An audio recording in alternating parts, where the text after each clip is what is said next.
बुढ़िया माई को मुक्ति दी तुलसी माता की कथा। एक बुढ़िया माई तुलसी जी को सींचती और कहती कि हे तुलसी माता, सत की दाता, मैं तेरा बिडला सींचती हूँ। मुझे बहू दे, पीताम्बर की धोती दे, मीठा मीठा घास दे, बैकुंठा में वास दे, चटक की चाल दे, पटक की मोत दे, चंदन का काठ दे, रानी सा राज दे, दाल भात का भोजन दे, 11 की मौत दे, कृष्ण जी का कंधा दे। तब तुलसी माता यह सुनकर सूखने लगी। तो भगवान ने पूछा कि हे तुलसी, तुम क्यों सूख रही हो? तुलसी माता ने कहा कि एक बुढ़िया रोज आती है और यही बात कह जाती है, मैं सब बात तो पूरा कर दूंगी, लेकिन कृष्ण का कंधा कहाँ से लाऊंगी? तो भगवान बोले, जब वो मरेगी तो मैं अपने आप कंधा दे आऊँगा, तू बुढ़िया माई से कह देना। जब बुढ़िया माई मर गई, सब लोग आ गए। जब माई को ले जाने लगे तो वह किसी से न उठी। तब भगवान एक 12 बरस के बालक का रूप धारण करके आए।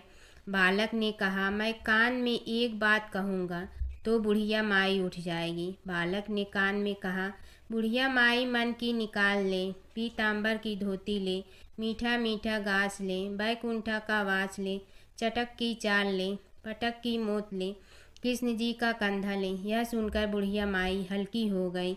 भगवान ने कंधा दिया और बुढ़िया माई को मुक्ति मिल गई। हे तुलसी माता, जैसे बुढ़िया माई को मुक्ति दी वैसे सबको देना। भगवान विष्णु और नारद की कथा। एक बार नारद मुनि जी ने भगवान विष्णु जी से पूछा, हे भगवान, आपका इस समय सबसे प्रिय भक्त कौन है?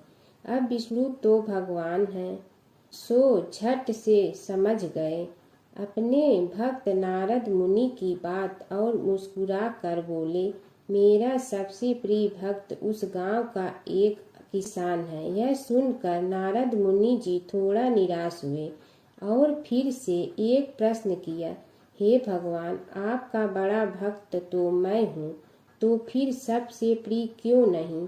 भगवान विष्णु जी ने नारद मुनि जी से कहा, इसका जवाब तो तुम खुद ही दोगे।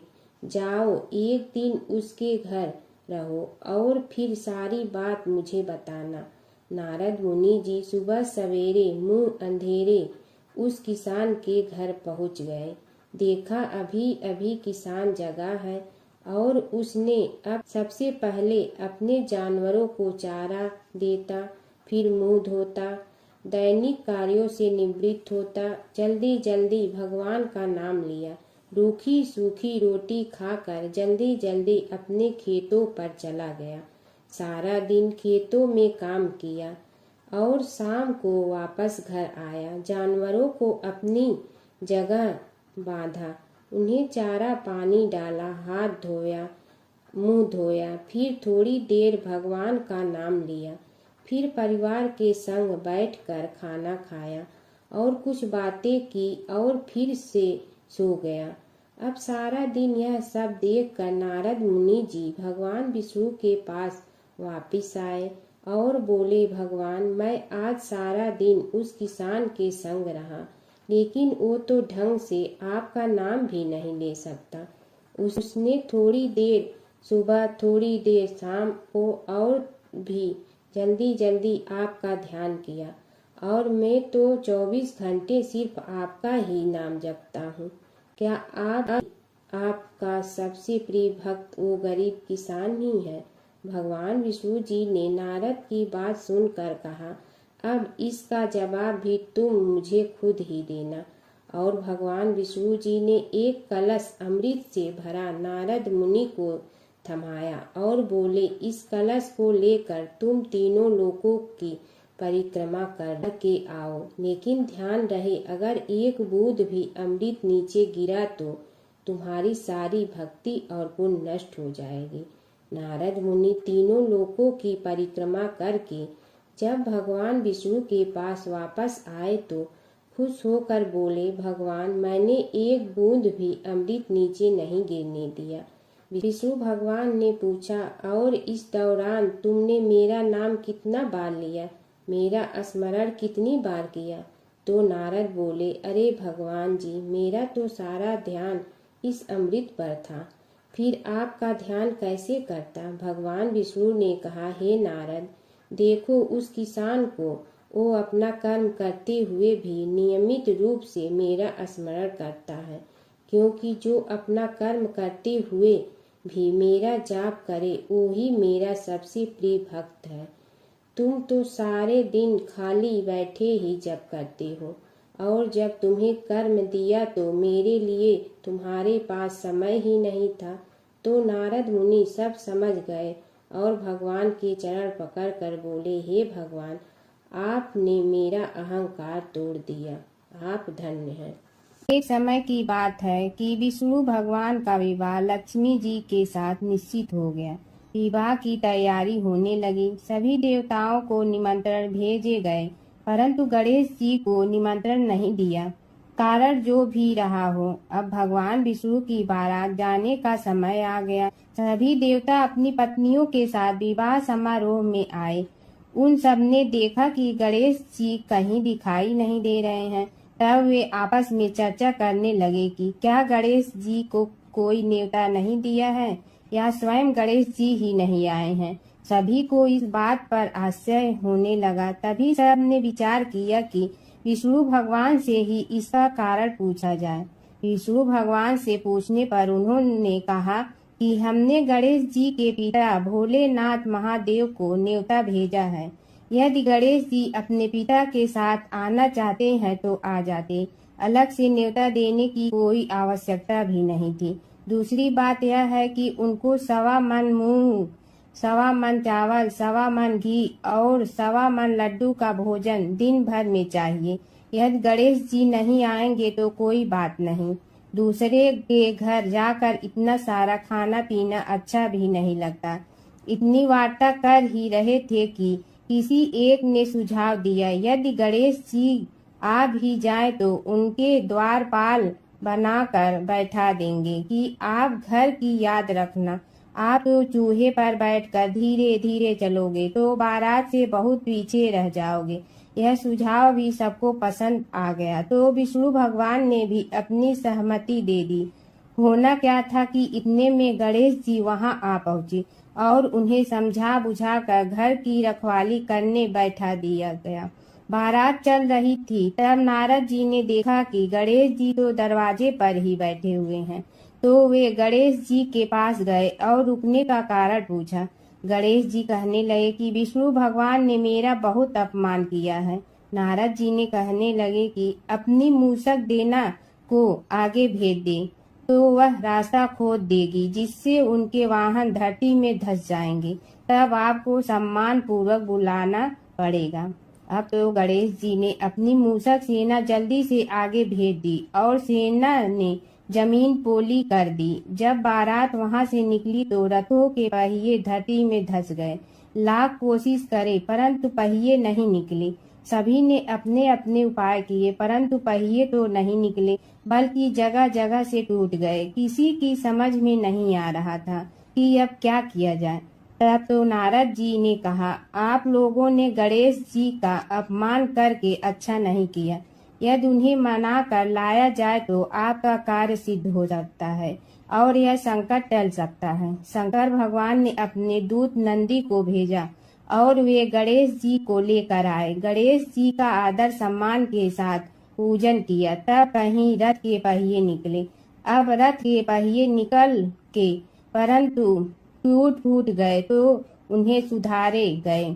पास के खेत में खाती काम कर रहा था, उसे बुलाया गया। खाती अपना कार्य करने के पहले श्री गणेशाय नमः कहकर गणेश जी की वंदना मन ही मन करने लगा।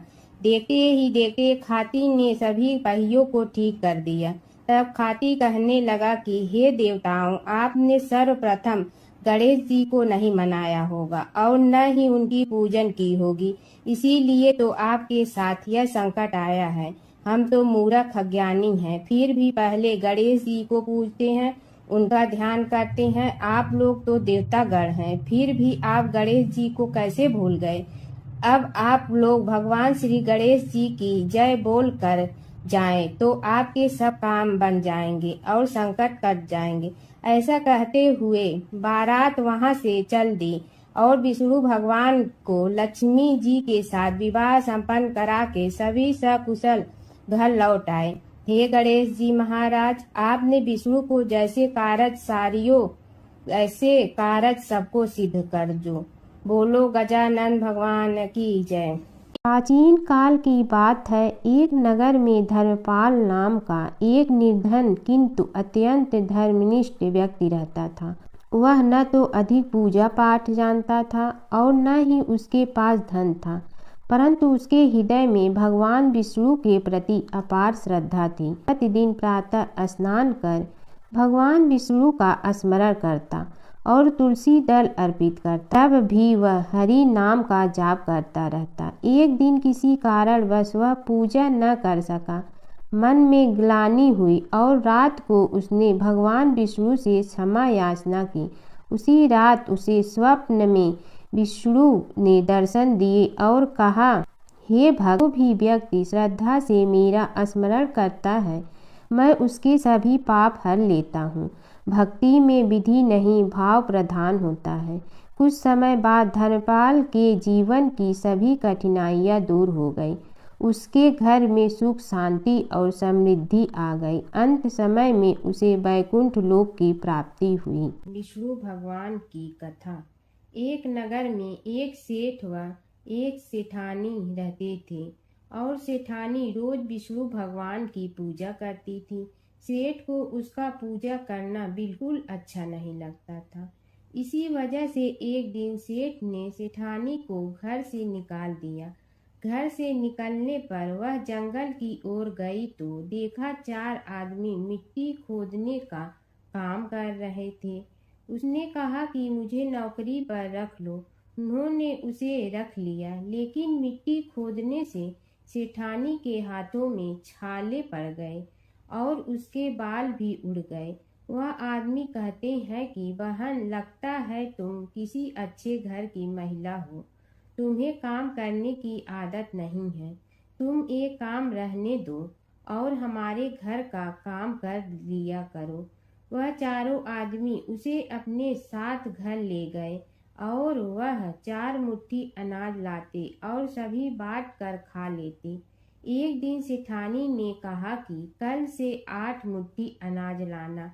अगले दिन वह 8 मुट्ठी अनाज लाए और सेठानी पड़ोसन से आग मांग लाई। उसने भोजन बनाया, विष्णु भगवान को भोग लगाया, फिर सभी को खाने को दिया। सारे भाई बोले कि बहन, आज तो भोजन बहुत स्वादिष्ट बना है। सेठानी ने कहा कि भगवान का जूठा है तो स्वाद तो होगा ही। सेठानी के जाने के बाद सेठ भूखा रहने लगा और आस पड़ोस के सारे लोग कहने लगे कि ये तो सेठानी के भाग्य से खाता था। एक दिन सेठ अपनी सेठानी को ढूंढने चल पड़ा। उसने ढूंढते हुए वह भी उस जंगल में पहुंच गया जहां वह चारों आदमी मिट्टी खोद रहे थे। सेठ ने उन्हें देखा तो कहा कि भाई, मुझे भी काम पर रख लो। उन आदमियों ने उसे काम पर रख लिया, लेकिन मिट्टी खोदने से उसके भी हाथों में छाले पड़ गए और बाल उड़ने लगे। उसकी यह हालत देख चारों बोले कि तुम्हें काम की आदत नहीं है, तुम हमारे साथ चलो और हमारे घर में रह लो। सेठ उन चारों आदमियों के साथ उनके घर चला गया और जाते ही उसने सेठानी को पहचान लिया, लेकिन सेठानी घूंघट में थी तो सेठ को देख नहीं पाई। सेठानी ने सभी के लिए भोजन तैयार किया और हर रोज की भांति विष्णु भगवान को भोग लगाया। उसने उन चारों भाइयों को भोजन परोस दिया, लेकिन जैसे ही वह सेठ को भोजन देने लगी तो विष्णु भगवान ने उसका हाथ पकड़ लिया। भाई बोले कि बहन, ये तुम क्या कर रही हो? वह बोली, मैं कुछ नहीं कर रही हूँ, मेरा हाथ तो विष्णु भगवान ने पकड़ लिया है। भाई बोले, हमें भी विष्णु भगवान के दर्शन कराओ। उसने भगवान से प्रार्थना की तो विष्णु जी प्रकट हो गए। सभी ने दर्शन किए। सेठ ने सेठानी से क्षमा मांगी और सेठानी को साथ चलने को कहा। भाइयों ने अपनी बहन को बहुत सा धन देकर विदा किया। जब सेठानी के साथ सेठ भी भगवान विष्णु की पूजा करने लगा और उनके परिणाम से उनका घर अन्न धन से भर गया। और जमुना की कहानी। प्राचीन समय में एक गांव था जिसमें दो बहनें रहा करती थी। एक बहन का नाम गंगा था तो दूसरी बहन का नाम जमुना था। एक बार दोनों बहनें एक साहूकार के खेत से गुजर रही थी तो जमुना ने 13 दाने जौ के तोड़ लिए, जिसे देख गंगा बोली कि तुझे तो ग्रहण लग गया, तूने चोरी की है। इस पर जमुना बोली कि अब मेरा ग्रहण कैसे धुलेगा। गंगा ने कहा कि तुझे 12 साल तक साहूकार के यहाँ नौकरी करनी पड़ेगी, तभी तेरा पाप धुलेगा और ग्रहण से मुक्ति मिलेगी। जमुना साहूकार के यहाँ नौकरी के लिए जाती है और अपने लिए काम मांगती है। साहूकार उसे काम पर रख लेता है, लेकिन काम करने से पहले जमुना उसे कहती है कि मैं सारे काम करूंगी लेकिन 4 काम नहीं करूंगी। जूठे बर्तन नहीं मांजूंगी, झाड़ू नहीं लगाऊंगी, बिस्तर नहीं बिछाऊंगी और दिया नहीं जलाऊंगी। 12 साल के बाद कुंभ का मेला लगा तो साहूकारनी भी कुंभ नहाने जाने लगी। जमुना ने उसे जाते देख कहा कि कुंभ के मेले में मेरी बहन गंगा मिलेगी तो उसे यह सोने का टक्का दे देना, इससे वह अपने हाथों में सुंदर चूड़ियां पहन लेगी। साहूकारनी ने कुंभ के मेले में गंगा को वह सोने का टका दे दिया। गंगा ने उनसे वह टका लेते हुए कहा कि मेरी बहन को कहना कि उसके 12 वर्ष पूरे हो गए हैं, अब वह वहां वापिस आ जा। साहूकार व साहूकारनी वापिस घर आए तब जमुना मटके में पानी भर रही थी। दोनों जमुना से बोले कि हमने सोने का वह टका तेरी बहन गंगा को दे दिया था और उसने कहा है कि तेरे 12 वर्ष पूरे हो गए हैं, इसलिए अब तुम वापिस जाओ। यह समाचार सुनते ही जमुना सहस्त्र धारा में बदल गई और बहने लगी। जमुना जी का यह रूप देखकर साहूकार और साहूकारनी परेशान हो गई थी। हमारे घर में जमुना माता ने काम किया, हमें तो अब ग्रहण लग गया है, हम यह ग्रहण कैसे उतारेंगे। जमुना भागकर गंगा माता के पास चली गई। गंगा ने जमुना से पूछा कि तुम साहूकारनी से कुछ कहकर आई हो या ऐसे ही बिना बताए आ गई। तब जमुना बोली कि मैं तो कुछ भी बताकर नहीं आई हूँ। गंगा ने कहा कि जा उन्हें धीरज दे आ, नहीं तो उन्हें जीवन भर असंतोष ही रहेगा। गंगा के कहने पर जमुना माता ने साहूकारनी को सपने में दर्शन दिए और कहा कि तुम दोनों उल्टे माथे क्यों पड़े हो, जाओ उठकर खाओ पियो। तब दोनों बोले कि हम कैसे उठें, हमें तो ग्रहण लगा है, क्योंकि हमने उल्टे सीधे और पता नहीं कितने नीच कार्य आपसे कराए हैं। तब जमुना जी बोली कि तुम्हें ग्रहण नहीं लगा है, ग्रहण तो मुझे लगा था कि मैंने तुम्हारे खेत से 13 दाने जौ के चुराए थे। मैं तो अपना ग्रहण उतारने तुम्हारे घर आई थी। मेरा ग्रहण तुम्हारे घर में 12 वर्ष तक रहने से उतर गया है और मेरी मुक्ति हो गई है। जमुना जी ने कहा कि तुम्हें कोई ग्रहण नहीं लगा है, उल्टे मेरे 12 वर्ष तक यहाँ रहने से तुम्हारी भी मुक्ति हो गई है। यह कहकर जमुना जी स्वप्न से चली गई। दोनों उठकर देखते हैं कि उनके घर में पहले से भी अधिक धन हो गया है। हे जमुना माता, जैसे आपने साहूकार व साहूकारनी की मुक्ति कराई, वैसे ही आप अपने सभी भक्तों की करना। बसेरे की कहानी। किसी गांव में एक भाट व एक जाट रहता था। दोनों में घनिष्ठ मित्रता थी। एक बार जाट अपनी बहन के घर जाने को तैयार हुआ तो भाट अपनी ससुराल जाने को तैयार हुआ। दोनों साथ चल पड़े तो रास्ते में रुककर एक कुएं की मुंडेर पर बैठ गए। जाट ने भाट से कहा कि नगर बसेरा कर लेते हैं, इस पर भाट बोला कि तू ही नगर बसेरा कर ले, मैं तो अपनी ससुराल जा रहा हूँ, वहाँ खूब खातिर होगी मेरी, तू कर ले नगर बसेरा। जाट वहीं कुएं के पास बैठ पानी की घंटी और चावल का दाना लेकर नगर बसेरा करने लगा। नगर बसेरा करने के साथ जाट कहने लगा कि नगर बसेरा जो करे सो मल धोवे पाँव, ताता माड़ा तापसी देगी मेरी माँ, माँ देगी मावशी तेगी द्वारका का वास, मीठा मीठा घास वृंदावन का वास, पाँच कुल्ठी छठी रास मेरी जीवड़ो श्री कृष्ण के पास, डालू पानी हो जाए घी झट से निकल जाए मेरा जी। यह सब कर कर के वह जाट बहन के पास चल पड़ा। जाट की बहन ने भाई के आने पर उसकी खातिर की खी बूढ़ा के साथ भाई को जिमाया। दोनों ने बैठकर ढेर सारी बातें की। इधर भाट अपने ससुराल पहुंचा तो वहां आग लगी हुई थी। आग बुझाने वह भी लग गया, जिसमें हाथ मुंह भी काले हो गए और खुद भी थोड़ा सुलझ गया। ना रोटी ना पानी के लिए ही किसी ने पूछा। एक पड़ोसन आई तो उसने भाट की सास को कहा कि जमाई आया है, जरा उस आओ भगत कर लो। बुढ़िया बोली कि सब कुछ तो जल गया है, अब कहाँ से आओ भगत करूं। तब पड़ोसन ने ही भाट को एक रोटी के साथ छाछ दी। उसने वही खाकर गुजारा किया। शाम को दोनों फिर घर की ओर चल पड़े और रास्ते में मिल गए और एक दूसरे का हाल पूछा। भाट बोला कि मेरी ससुराल में तो आग लगी हुई थी, आग बुझाते मैं खुद काला हो गया हूँ, ना रोटी मिली ना पानी। जाट बोला कि मेरी तो बहुत खातिर हुई।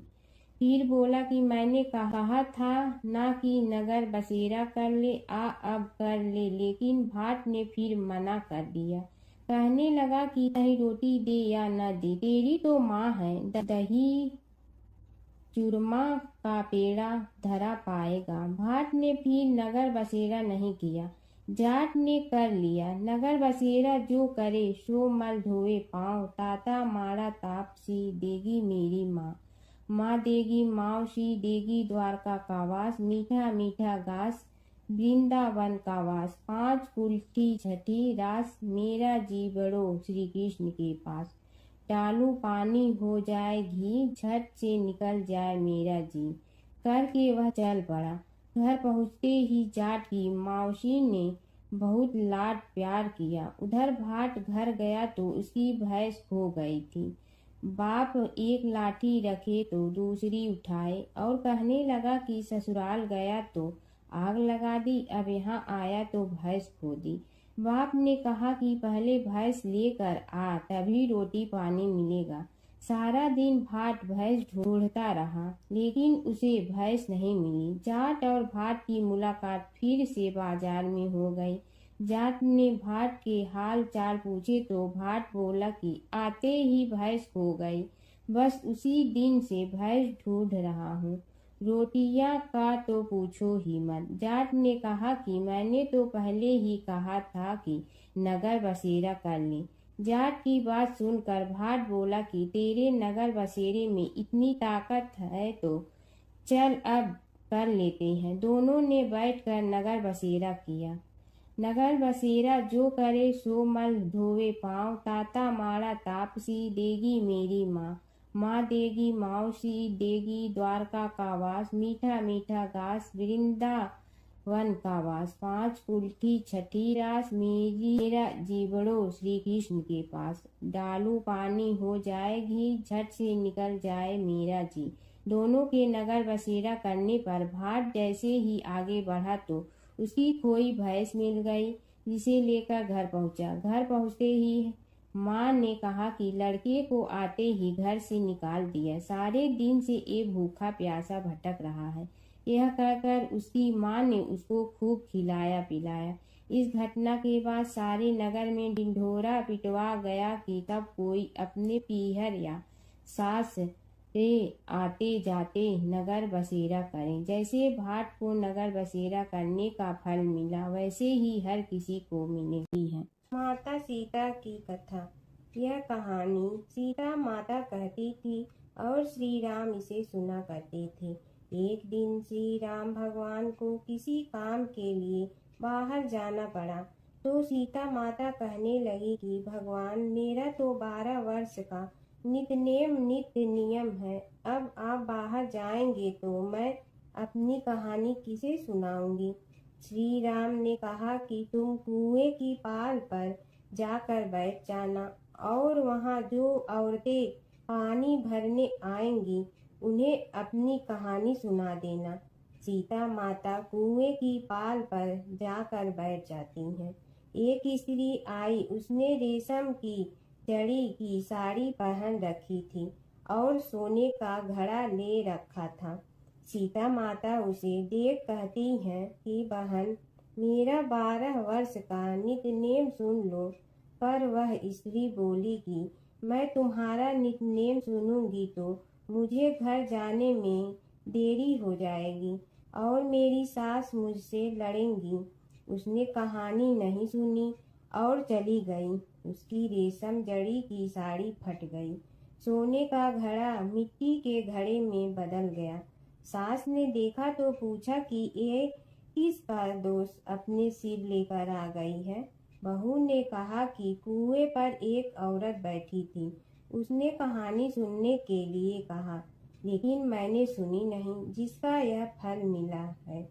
बहू की बात सुनकर अगले दिन वही साड़ी और घड़ा लेकर सास कुएं की पाल पर गई। सास को वहीं माता सीता बैठी मिली, तो माता सीता ने कहा कि बहन, मेरी कहानी सुन लीजिए। सास बोली कि एक बार छोड़, मैं तो 4 बार कहानी सुन लूंगी। राम आए लक्ष्मण आए, देश के पुजारी आए, नित नेम का नेम लाए, आओ राम बैठो राम। तपी रसोई जियो राम, माखन मिश्री खाओ राम। दूध बतासा पियो राम, सूत के पलका मोठो राम। साल दुसाला पोठो राम, साल दुसाला ओढ़ो राम। जब बोलो जब राम ही राम, राम संवारे सबके काम। खाली घर भंडार भरेंगे, सबका बेड़ा पार करेंगे। श्री राम जय जय राम। सास बोली कि बहन, कहानी तो बहुत अच्छी लगी। कहानी सुनकर सास घर चली गई और उसकी साड़ी फिर से रेशम जड़ी की बन गई। मिट्टी का घड़ा फिर सोने के घड़े में बदल गया। बहू कहने लगी, सासू माँ, आपने ये सब कैसे किया। सास ने कहा कि बहू, तू दोष लगा के आई थी और मैं अब दोष उतार कर आ रही हूँ। बहू ने फिर पूछा कि वह कुएं वाली स्त्री कौन है। सास बोली कि वे सीता माता थी। वे पुराने से नया कर देती हैं, खाली घर में भंडार भर देती हैं। वह लक्ष्मी जी का वास घर में कर देती हैं। आदमी की जो भी इच्छा हो उसे पूरा कर देती हैं। बहू बोली कि ऐसी कहानी मुझे भी सुना दो। सास बोली कि ठीक है, तुम भी सुनो। और सास ने कहानी शुरू की। राम आए लक्ष्मण आए, देश के पुजारी आए, नित नेम का नेम लाए, आओ राम बैठो राम। तपी रसोई जियो राम, माखन मिश्री खाओ राम। दूध बतासा पियो राम, सूत के पलका मोठो राम। साल दुसाला पोठो राम, साल दुसाला ओढ़ो राम। जब बोलो जब राम ही राम, राम संवारे सबके काम। खाली घर भंडार भरेंगे, सबका बेड़ा पार करें। श्री राम जय राम। कहानी सुनकर बहू बोली कि कहानी तो बहुत अच्छी है। सास ने कहा कि ठीक है, इस कहानी को रोज कहा करेंगे। अब सास बहू रोज सवेरे उठती, नहाती धोती और पूजा करने के बाद नित नेम की सीता की कहानी कहती। एक दिन उनके यहाँ एक पड़ोस की औरत आई और बोली कि बहन, जरा सी आँच दे ना। तो वह बोली कि आज तो अभी हमने जलाई ही नहीं। पड़ोसन ने कहा कि तुम सुबह 4 बजे से उठकर क्या कर रही हो। फिर उन्होंने कहा कि सुबह उठकर हम पूजा करते हैं, फिर सीता माता की नित्य नेम की कहानी कहते हैं। पड़ोसन ने उसकी बात सुनकर फिर कहा कि सीता माता की कहानी कहने से तुम्हें क्या मिलता है? वे बोली कि इनकी कहानी कहने से घर में भंडार भर जाते हैं, सारे काम सिद्ध होते हैं, मन की इच्छा भी पूरी हो जाती है। पड़ोसन कहती है कि बहन ऐसी कहानी तो मुझे भी सुना दो। फिर वह बोली कि ठीक है, तुम भी यह कहानी सुन लो। राम आए लक्ष्मण आए, देश के पुजारी आए, नित नेम का नेम लाए, आओ राम बैठो राम। सारी कहानी सुनने के बाद पड़ोसन कहने लगी, बहन कहानी तो मुझे बहुत अच्छी लगी।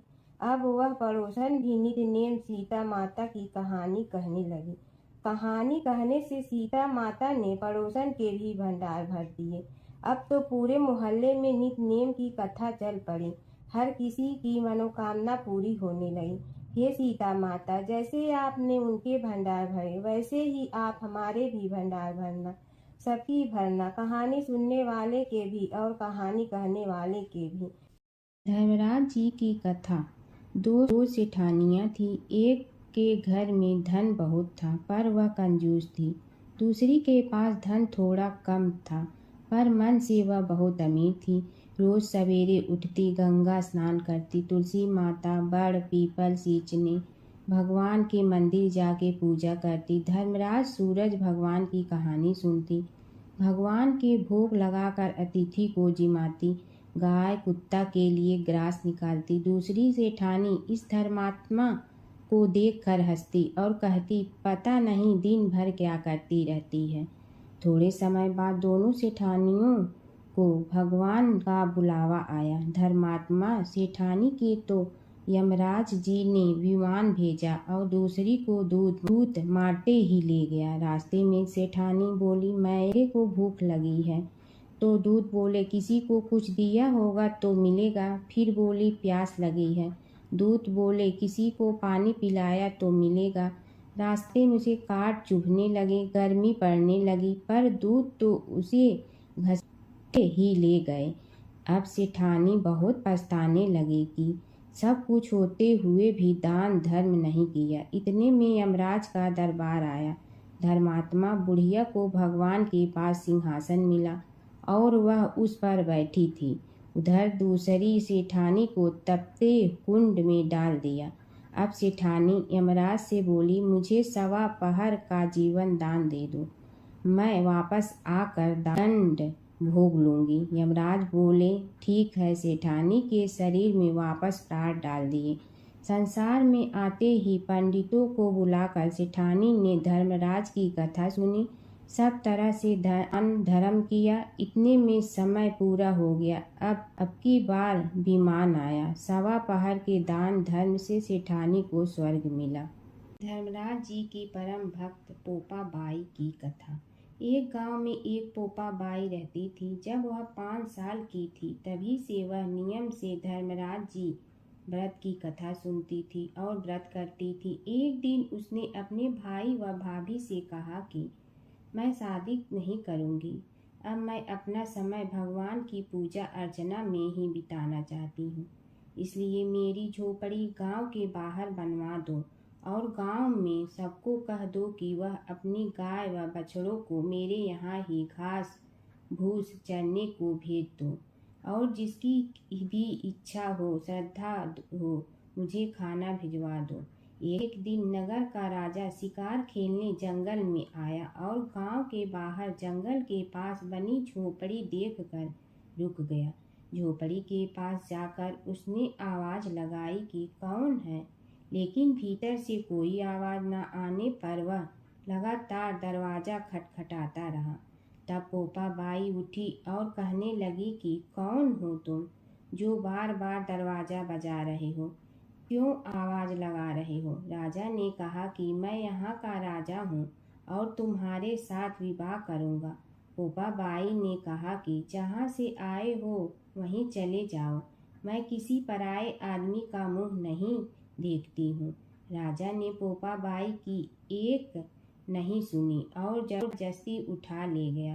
तब पोपा बाई ने राजा को श्राप दिया कि तुम्हारा सारा राजपाट नष्ट हो जाएगा। महल में आने पर राजा की रानियों ने सारी बात सुनकर राजा से अनुरोध किया कि पोपा बाई को वहीं वापस छोड़ आओ।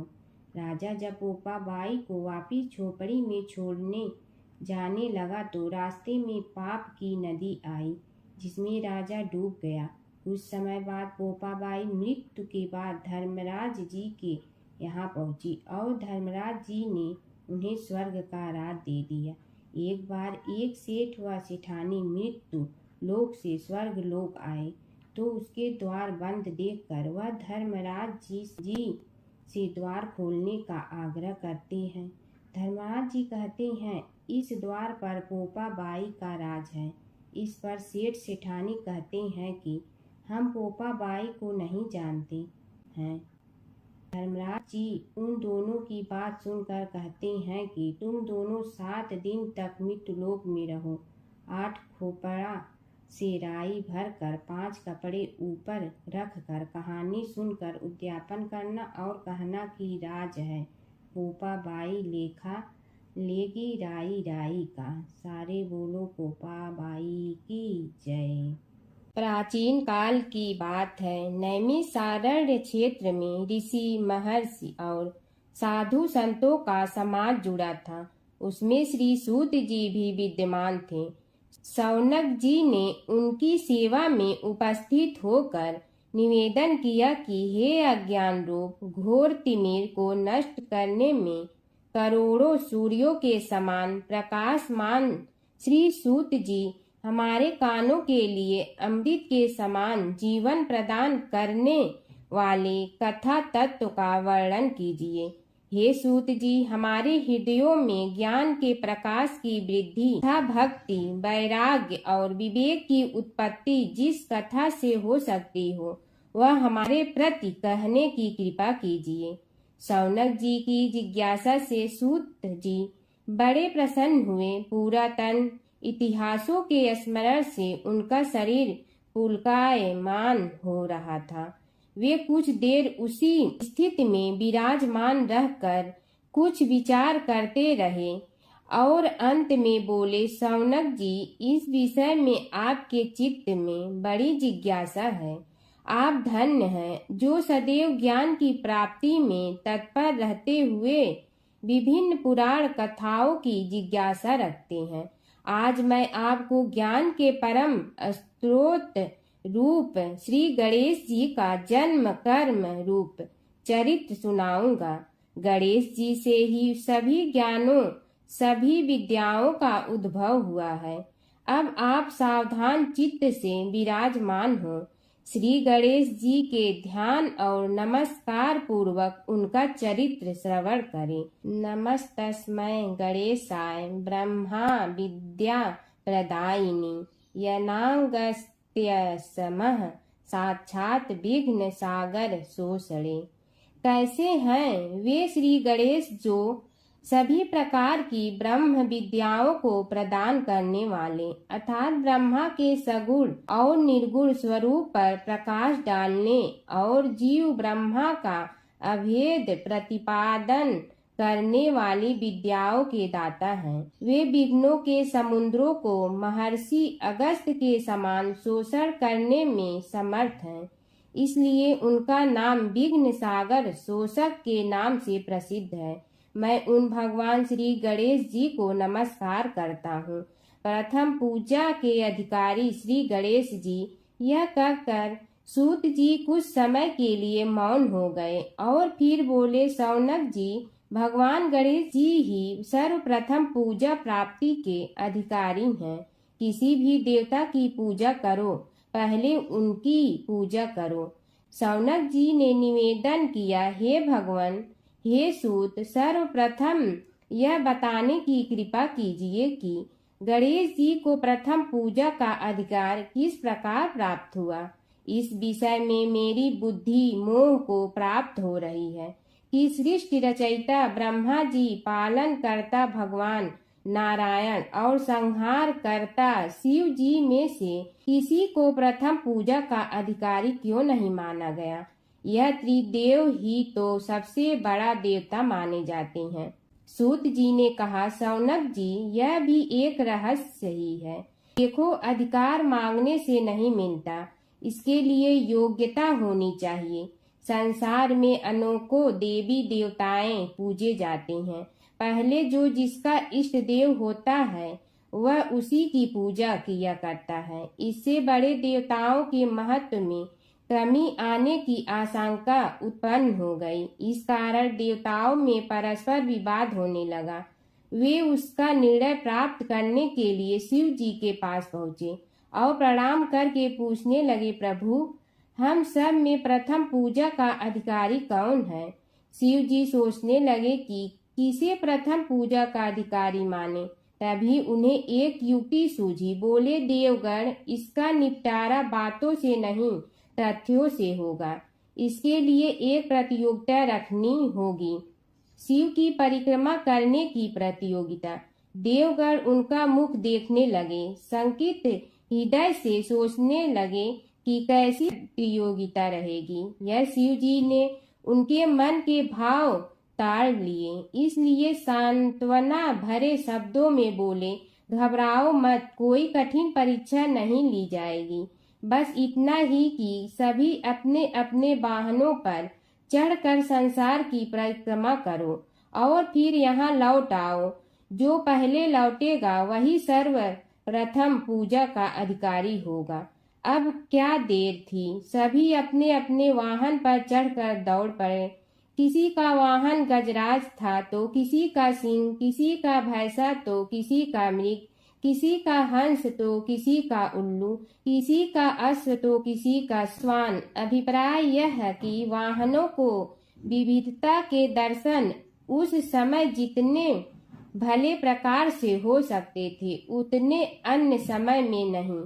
सबसे गया बीता वाहन गणेश जी का था मूषक, उससे चूहा भी कहते हैं। ऐसे वाहन के बल भरोसे इस प्रतियोगिता में सफल होना तो क्या, सम्मिलित होना भी हास्यास्पद है। गणेश जी ने सोचा, छोड़ो, क्या होगा प्रतियोगिता में भाग लेने से, हम तो यहाँ बैठे रहकर ही तमाशा देखेंगे। वे बहुत देर तक विचार करते रहे। अंत में उन्हें एक युक्ति सूझी। शिव जी स्वयं ही जगदाता हैं, यह संसार उन्हीं का प्रतिबिंब है, तब क्यों न इन्हीं की परिक्रमा कर ली जाए। इनकी परिक्रमा करने से ही संसार की परिक्रमा हो जाएगी। ऐसा निश्चय कर उन्होंने मूषक पर चढ़कर शिव जी की परिक्रमा की और उनके समक्ष जा पहुँचे। शिव जी ने कहा, तुमने परिक्रमा पूर्ण कर ली? उन्होंने उत्तर दिया, जी हाँ। शिव जी सोचने लगे कि इसे तो यहीं घूमते हुए देखा, फिर परिक्रमा कैसे कर आया। देवताओं का परिक्रमा करके लौटना आरंभ हुआ और उन्होंने गणेश जी को वहां बैठे देखा तो माथा ठनक गया। फिर भी साहस करके बोले, अरे तुम विश्व की परिक्रमा के लिए नहीं गए? गणेश जी ने कहा, अरे मैं कब का यहाँ आ गया। देवता बोले, तुम्हें तो कहीं भी नहीं देखा। गणेश जी ने उत्तर दिया, देखते कहाँ से, समस्त संसार शिव जी में विद्यमान है। इनकी परिक्रमा करने से ही संसार की परिक्रमा पूर्ण हो गई। सूत जी बोले, शौनक, इस प्रकार गणेश जी ने अपनी बुद्धि के बल पर ही विजय प्राप्त कर ली। उनका कथन सत्य था, इसलिए कोई विरोध करता भी तो कैसे। बस उसी दिन से गणेश जी की प्रथम पूजा होने लगी। गणेश जी की कथा। एक बार गणेश जी एक छोटे बालक के रूप में चिमटी में चावल और चमचे में दूध लेकर निकले। वो हर किसी से कह रहे थे कि कोई मेरी खीर बना दो, कोई मेरी खीर बना दो। एक बुढ़िया बैठी हुई थी, उसने कहा, ला मैं बना दूं। वह छोटा सा बर्तन चढ़ाने लगी। तब गणेश जी ने कहा कि दादी माँ, छोटी सी भगोनी मत चढ़ाओ, तुम्हारे घर में जो सबसे बड़ा बर्तन है वही चढ़ा दो। बुढ़िया ने वही चढ़ा दिया। वह देखती रह गई कि वह जो थोड़े से चावल उस बड़े बर्तन में डाली थी वह तो पूरा भर गया है। गणेश जी ने कहा, दादी माँ, मैं नहा कर आता हूँ, खीर तैयार हो गई हो तो। बुढ़िया के पोते पोती खीर खाने के लिए रोने लगे। बुढ़िया ने कहा, गणेश जी तेरे भोग लगाना कहकर चूल्हे में थोड़ी सी खीर डाली और कटोरी भर भर कर बच्चों को दे दी। बुढ़िया की पड़ोसन ऊपर से देख रही थी, तो बुढ़िया ने सोचा यह चुगली कर देगी, तो एक कटोरा भर कर उसे भी पकड़ा दिया। बेटे की बहू ने चुपके से एक कटोरा खीर खाई और कटोरा चक्की के नीचे छुपा दिया। अभी भी गणेश जी नहीं आए थे। बुढ़िया को भी भूख लग रही थी। वह भी एक कटोरा खीर खाकर किवाड़ के पीछे बैठकर एक बार फिर कहा कि गणेश जी आपके भोग लगे कहकर खाना शुरू कर दिया। तभी गणेश जी आ गए। बुढ़िया ने कहा, आ जा रे गणेशिया, खीर खा ले, मैं तो तेरी ही राह देख रही थी। गणेश जी ने कहा, दादी माँ मैंने तो खीर पहले ही खा ली। बुढ़िया ने कहा, कब खाई? गणेश जी ने कहा, जब तेरे पोते पोती ने खाई तब खाई थी, जब तेरी पड़ोसन ने खाई तब खाई थी, और जब तेरी बहू ने खाई तब भी खाई थी, और जब तूने खाई तो मेरा पेट पूरा ही भर गया। बुढ़िया ने कहा, बेटा और सारी बात तो सोच, पर बहू बेचारी का तो नाम मत लो। वह तो सुबह से काम में लग रही है, उसने फिर खीर कब खाई? गणेश जी ने कहा, चाकी के नीचे देख झूठा कटोरा पड़ा है, और तूने तो मेरे भोग तो लगाया, वह तो वैसे ही खा गई। बुढ़िया ने कहा, बेटा घर की बात है, घर में ही रहने दो। अब बताओ बची हुई खीर का क्या करूं? गणेश जी ने कहा, नगरी जी जीमा दो। बुढ़िया ने पूरी नगरी जिलवा दी, फिर भी बर्तन पूरा ही भरा था। राजा को पता लगा तो बुढ़िया को बुलाया और कहा, क्यों रे बुढ़िया, ऐसा बर्तन तेरे घर पर सोवे अच्छा लगे या हमारे घर पर सोवे? बुढ़िया ने कहा, राजा जी आप ले लो। राजा जी ने खीर का बर्तन महल में मंगा लिया। लाते ही खीर में कीड़े मकोड़े बिच्छू हो गए और दुर्गंध आने लगी। यह देखकर राजा जी ने बुढ़िया से कहा, बुढ़िया बर्तन वापस ले जा, तो मुझे मेरे गणेश जी ने दिया। बुढ़िया ने बर्तन वापस लिया, लेते ही सुगंधित की हो गई। घर आकर बुढ़िया ने गणेश जी से कहा, बची हुई खीर का क्या करें? गणेश जी ने कहा, झोपड़ी के कोने में खड्डा खोद कर गाड़ दो, उसी जगह सुबह उठकर वापस खोदेगी तो धन के 2-4 पैसे मिलेंगे। ऐसा कहकर गणेश जी अंतर ध्यान हो गए। जाते समय झोपड़ी के लात मारते हुए गए तो झोपड़ी के स्थान पर महल हो गया। सुबह बहू ने फावड़ा लेकर पूरे घर को खोद दिया तो कुछ भी नहीं मिला। बहू ने कहा, सासू जी थारो गणेश जी तो झूठे हैं। सास ने कहा, बहू मारो गणेश झूठो तो नहीं है, ला मैं देखूं। वह फावड़ा लेकर खोजने लगी तो टन टन करते 2 धन के घड़े निकले आए। बहू ने कहा, सासू जी गणेश जी तो साचो ही हैं। सास ने कहा, गणेश जी तो भावनाओं का भूखा है। यह गणेश जी जैसा आपने बुढ़िया को दिया वैसा सबको देना। एक बार एक नगर में एक मालिन रहती थी। उसके पति चल बसे थे। उसका एक 4 साल का पुत्र था। उसकी सास कठोर हृदय की स्त्री थी। वह बहू को बहुत तकलीफ देती थी। एक दिन सास ने बहू और पोते को घर से निकाल दिया।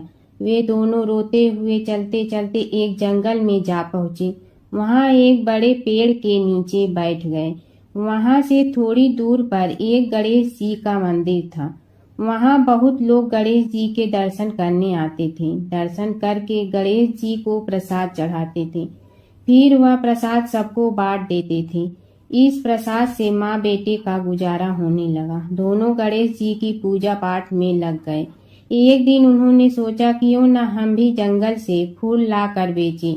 वे रोज जंगल से फूल लाकर उसकी माला बनाकर बेचने लगे। साथ में पूजा की सामग्री और प्रसाद भी बेचने लगे। इससे उनको आमदनी होने लगी। गणेश जी की कृपा से आमदनी बढ़ने लगी। जल्दी ही उन्होंने एक मकान और एक दुकान बना लिया। एक राजा की लड़की मंदिर में रोज पूजा करने आती थी।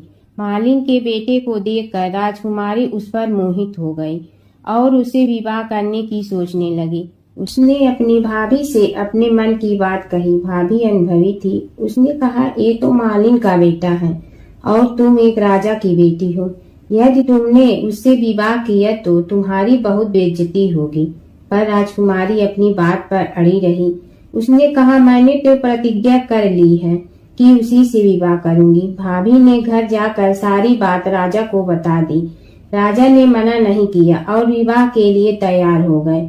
उन्होंने बड़े धूमधाम से बेटी का विवाह मालिन के बेटे के साथ कर दिया। मालिन ने सबसे पहले बेटे बहू को गणेश जी के मंदिर में ले जाकर पूजा पाठ करवाया और गणेश जी का आशीर्वाद दिलवाया। इसके बाद पूरे नगर में यह बात फैल गई कि गणेश जी की पूजा करने से सब दुख कष्ट दूर हो जाते हैं। इस बात पर सुनते ही नगर के सभी लोग मंदिर आने लगे। मालिन और उसके बेटे की बिक्री और बढ़ गई। उधर उसकी सास के बुरे दिन आ गए। अन्नदाता उससे रूठ गए और वह भूखों मरने लगी। एक दिन वह रोती धोती उसी गणेश जी के मंदिर में आ पहुंची। वहां वह मालिन के बेटे से बोली, मैं भूखी हूँ, मुझे रोटी कपड़ा दे दो, इसके बदले में तुम्हारा सारा काम कर दूंगी। लड़के को दया आ गई और उसे काम पर रख लिया। उसने अपनी दादी को नहीं पहचाना। जब मालिन घर आई तो उसने सास को पहचान लिया। वह सास से बोली, सासू जी आप यहाँ कैसे? सास ने पोते की तरफ इशारा करके कहा, मेरी इस सेठ के यहाँ नौकरी लग गई है। बहू बोली, यह आपका पोता है और यह घर भी आपका ही है, यह दुकान भी आपकी ही है। जब आपने हमें घर से निकाला तब गणेश जी ने हमारी रक्षा की।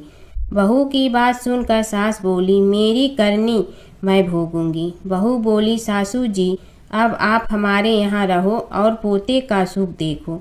हे गणेश जी महाराज, जैसा सुख आपने मालिन को दिया वैसा ही सुख सबको देना।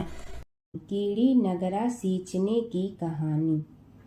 एक गांव में एक बुढ़िया माई रहती थी। उसके 2 बेटे तथा बहू भी थे। बुढ़िया माई भगवान श्री हरि विष्णु की परम भक्त थी। अपना जीवन दान धर्म पुण्य कार्य कर्मों में लगाती थी। परंतु बुढ़िया माई कभी भी मंदिर और सत्संग में व तीर्थ स्थानों पर नहीं जाती थी। एक बार गांव में भागवत कथा हो रही थी। बेटे ने कहा, माँ आप सारा दिन घर में रहती हैं, आप मंदिर में भागवत कथा सुनने क्यों नहीं जाती? बुढ़िया माई ने बेटे का मन रखने के लिए कह दिया कि आज जाऊंगी, परंतु नहीं गई। ऐसा करते करते 6 दिन निकल गए। बुढ़िया माई के बेटे ने कहा, माँ आज अंतिम दिन है, आज तो कथा सुनने आपको जाना ही पड़ेगा। सारा दिन घर का काम करके बुढ़िया माई ने जाते जाते इतनी देर कर दी कि अंतिम दिन की भागवत कथा भी समाप्त हो गई। भगवान श्री हरि विष्णु सन्यासी का रूप धारण करके बुढ़िया माई के पास आए और बोले, बुढ़िया माई तुम कहाँ जा रही हो? बुढ़िया माई ने कहा, मैं भागवत कथा सुनने जा रही हूँ। तब सन्यासी रूपधारी भगवान श्री हरि विष्णु ने कहा, अब इतनी देर से क्यों जा रही हो? वहाँ तो अब कथा समाप्त हो गई है, अब वहाँ जाकर क्या करोगी? बुढ़िया माई ने कहा, अब घर से निकली हूँ तो जाकर ही रहूंगी। सब सन्यासी रूपधारी भगवान श्री हरि विष्णु ने कहा कि अब कथा समाप्त हो गई, भक्त लोग भी अपने अपने घर चले गए, अब तुम वहाँ से क्या लाओगी? तो बुढ़िया माई बोली, कुछ नहीं तो मैं वहाँ से एक ईंट ही उठा लाऊंगी। तो सन्यासी रूपधारी भगवान श्री हरि विष्णु बोले, तुम वहाँ से मिट्टी की ईंट लाओगी, उसके बदले में मैं तुम्हें एक सोने की ईंट देता हूँ। बुढ़िया माई ने ईंट ले ली और घर की तरफ चल पड़ी और विचार करने लगी कि यदि यह ईंट मैं घर लेकर जाऊंगी तो बेटे बहू झगड़ने लगेंगे। इसीलिए घर के आंगन में बाहर ही बुढ़िया माई ने वह ईंट जमीन में गाड़ दी। परंतु अब बुढ़िया माई का ध्यान उस ईंट पर ही रहने लगा। खाने पीने घर के काम करने में सदैव बुढ़िया माई अपना ध्यान सोने की ईंट पर ही लगाई रखती। बेटे बहू ने पूछा, माँ पूरे दिन घर के आंगन में क्या करती रहती हो? तो बुढ़िया माई ने कहा, मैं आने जाने वाले को देखती रहती हूँ। एक दिन बुढ़िया माई मर गई। यमराज के दूत बुढ़िया माई को लेने आए। बुढ़िया माई को लेकर धर्मराज जी के पास पहुँचे और धर्मराज जी को सारी बात बतलाई। धर्मराज जी ने बुढ़िया माई को कुतिया की योनि दे दी और कुतिया उसी पेड़ के नीचे बैठी रहती। बुढ़िया माई की बहू ने कहा, इस कुतिया को यहाँ से भगाओ, नहीं तो यह बच्चों को काट जाएगी। तो उसके बेटे ने उसकी पीठ पर एक लकड़ी मारी और बुढ़िया माई मर गई और को सर्प की योनि मिली। आंगन में सर्प को देखकर बेटे बहू ने किसी को काट नहीं जाए इसी डर से मार दिया। फिर बुढ़िया माई मरकर धर्मराज जी के पास पहुंची। बुढ़िया माई कीड़ी का रूप धारण करके उस आंगन में कीड़ी नगरा बना लिया। आंगन में कीड़ी नगरा हो गया। घर वाले बहुत परेशान हुए। घर वाले भोजन भी नहीं बना रहे थे और मन ही मन होने का स्मरण करने लगे। तब भगवान श्री हरि विष्णु सन्यासी का रूप धारण करके आए और बोले कि कुछ खाने को दे दो। तो घरवाले ने कहा, महाराज हमारे खाने को भी कुछ नहीं बनाया क्योंकि हमारे घर में कीड़ी नगरा हो गया है। आप ही इसका कुछ उपाय बतलाइए। तब महाराज जी ने आंगन में खोदा और सोने की 28 निकाली और दोनों बेटों को दे दी और कहा, तुम्हारी माँ के नाम से दान पुण्य करना, धर्मशाला बनवाना, स्कूल बनवाना, प्याऊ लगवाना, गौशाला में गाय के चारे खाने की व्यवस्था करना। परंतु दोनों बेटे आपस में झगड़ने लगे कि तू दान कर, तू दान कर। किसी ने बुढ़िया माई के नाम से कोई दान नहीं किया और कीड़ी नगरा वहाँ उसी स्वरूप में स्थापित रहा। कुछ दिन बाद सन्यासी वापस आया और बुढ़िया माई के बेटों ने भगवान स्वरूपधारी सन्यासी महाराज से कहा कि हमारी घर की हालत वैसी की वैसी है, कीड़ी नगरा तो वैसे का वैसा ही है।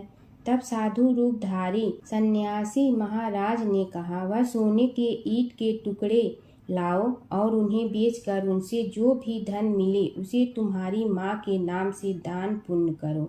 इस कीड़ी नगरा पर शक्कर और आटा डालो। तुम ऐसा करोगे तो तुम्हारी माँ को मोक्ष प्राप्ति होगी। और उनके घर से कीड़ी नगरा चला गया।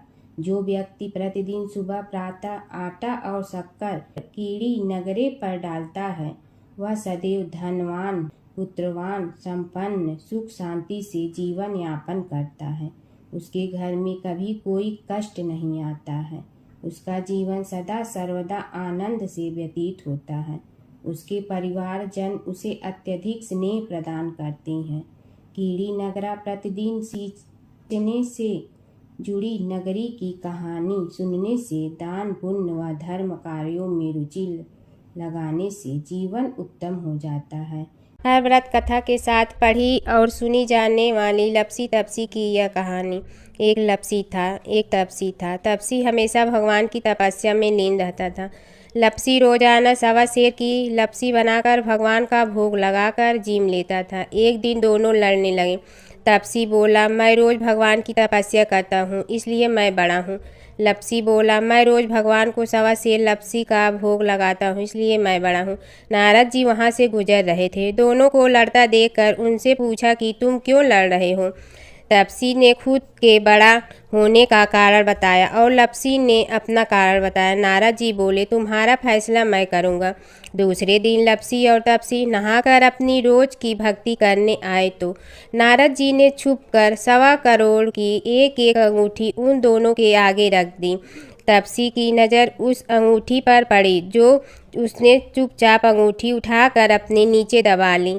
तब लपसी की नज़र अंगूठी पर पड़ी, लेकिन उसने ध्यान नहीं दिया। भगवान को भोग लगाकर लपसी खाना खाने लगा। नारद जी सामने आए तो दोनों ने पूछा कि कौन बड़ा, तो नारद जी ने लपसी से खड़ा होने को कहा। वो खड़ा हुआ तो उसने नीचे दबी अंगूठी दिखाई पड़ी। नारद जी ने लपसी से कहा, तपस्या करने के बाद भी तुम्हारी चोरी करने की आदत नहीं गई, इसलिए लपसी बड़ा है और तुम्हें तुम्हारी तपस्या का कोई फल भी नहीं मिलेगा। तपसी शर्मिंदा होकर माफ़ी मांगने लगा। उसने नारद जी से पूछा, मुझे मेरी तपस्या का फल कैसे मिलेगा? नारद जी ने कहा, यदि कोई गाय और कुत्ते की रोटी नहीं बनाएगा तो फल तुझे मिलेगा। यदि कोई ब्राह्मण को भोजन करवा कर दक्षिणा नहीं देगा तो फल तुम्हें मिलेगा। यदि कोई साड़ी के साथ ब्लाउज नहीं देगा तो फल तुझे मिलेगा। यदि कोई दिए से दिया जलाएगा तो फल तुम्हें मिलेगा। यदि कोई सारी कहानी सुने लेकिन तुम्हारी कहानी नहीं सुने तो फल तुझे मिलेगा। उसी दिन से हर व्रत कथा कहानी के साथ लपसी तपसी की कहानी भी सुनी और कही जाती है।